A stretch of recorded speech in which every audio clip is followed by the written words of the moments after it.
everyone, Doug back at you with your Pennsylvania Dutch Minute. This week I got a email from a viewer who had about 5 or 6 different questions in this email, and all of the questions were great, so I decided I'm going to break this email up and give a couple different videos based on questions that the viewer asked. And the first one was one that I think a lot of people out there might be curious about, especially those of you that are now just learning about Pennsylvania Dutch culture and language, and that is, the question was, what's the difference between the Amish and the Mennonite? Are they the same thing? What's the deal? And to be honest, if you are not from Pennsylvania, or if you didn't spend time in Pennsylvania or other states in the country where there is a larger Mennonite or Amish population, it's an honest question. We hear these terms, but what exactly? Are they the same? Are they different? What's the deal? So I decided to take this question and give you a very basic overview. This is not an in-depth answer, but it's an answer that at least will give you some information. There's many opportunities for you to go find out more information, learn more. I'll talk about that at the end of the video, but let's jump right into it. And let's start off with, where does this movement come from? So the Mennonite and the Amish churches both come from what's known as the Anabaptist movement. Now, real quick history lesson. We have a movement in the 1400s already in Europe that is trying to reform the Catholic Church. There were reformers that saw discrepancies and corruption in the church, and they decided it was time to make some changes. It all started with Jan Hus in what is today the Czech Republic, already in the 1400s. About 100 years later would come along Martin Luther, very famously in Eastern Germany in 1517 with his 95 Theses, and where he starts attacking the church's views on indulgences. He would be followed by people like Ulrich Zwingli and John Calvin in Switzerland. And you can read about all these guys, but the fact was that they were changing the church and changing how the Christian faith was being shaped. And out of that reform movement of the 1500s, the early 1500s, came the Anabaptist movement. And it all begins on the 21st of January, 1525 in Zurich, Switzerland, when Conrad Grebel, Felix Manz, and George Blaurock baptized each other. Now, we have to remember that this was crazy when you think about it. Up until this point, infants were baptized. It was part of the rite of the Christian faith. And here come these adults saying, no, they believe that you should be baptized by consenting to it, which we'll talk about here in a minute. They get the name Anabaptists, Anna coming from Greek, which means again. So they were being baptized again. For all three of these men, they had been baptized as infants, but now they were baptizing each other as adults. And this was highly irregular and also seen as, the devil's work. They were following the work of these other church reformers that I mentioned. And one thing also that the Anabaptists called for was a break between the church and the state. The Catholic Church had been so intertwined with the governments and the ruling families of a lot of these kingdoms in Europe up until that point that it was almost, in some instances, one and the same. And they were calling for a complete break of faith and the state that they lived in. Again, they called for consenting baptism, which was an adult baptism, when you were old enough to say, I want to be baptized. All of these Anabaptists were seen as extreme radicals, and whether you were Protestant, like a Calvinist, or a Zwinglian, or the Catholics, of course, they saw these guys as the radicals, and because of it, they were persecuted. A lot of them fled out of Switzerland down the Rhine River into parts of modern-day Germany, and then eventually all the way to modern-day the Netherlands.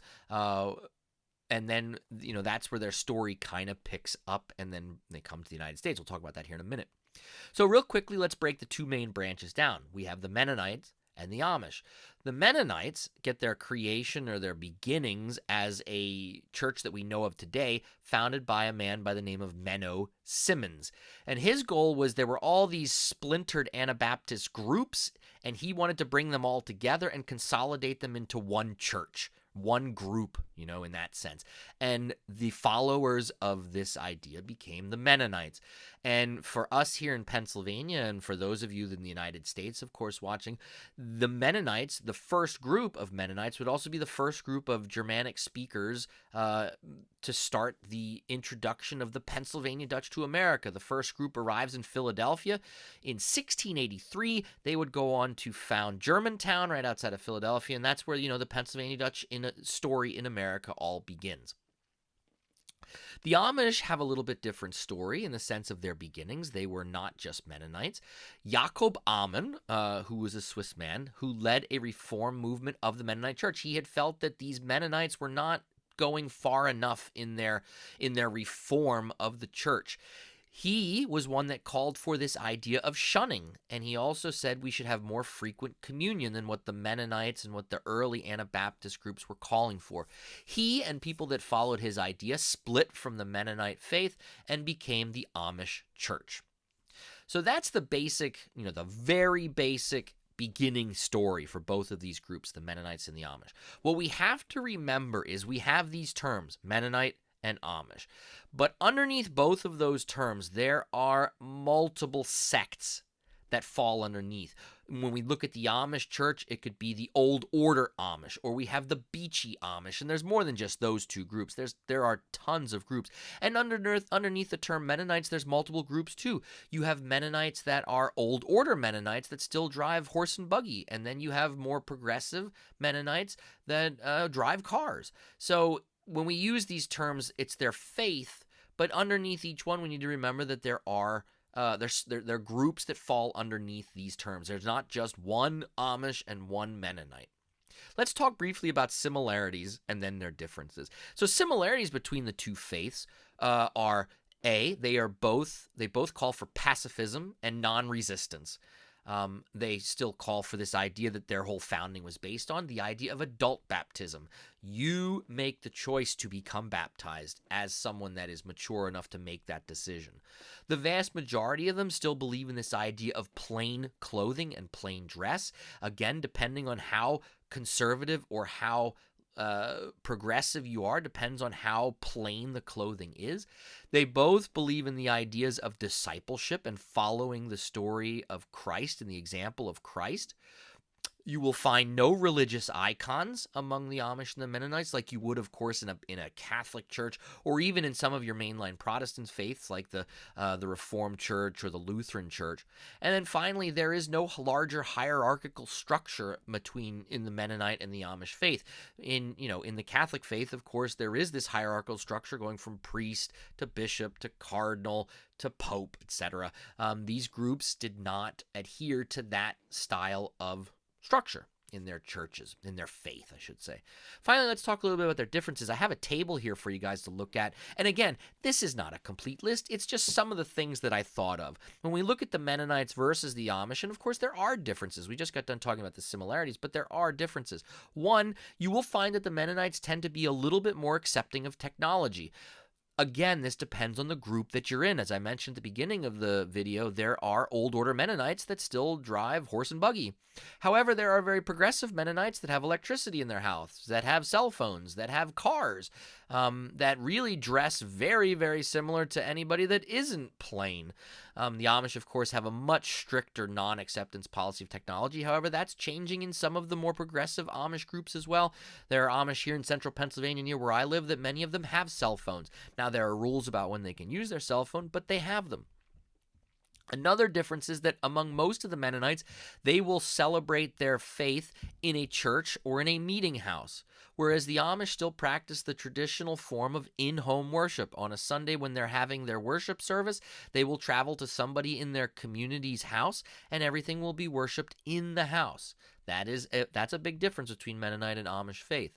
We also see that the Mennonites, for the most part, have a lot more English in their spoken language as opposed to the Amish that really do stick to the Pennsylvania Dutch a lot more than the Mennonites. But again, among the Old Order Mennonites, there is a lot of Pennsylvania Dutch there still spoken.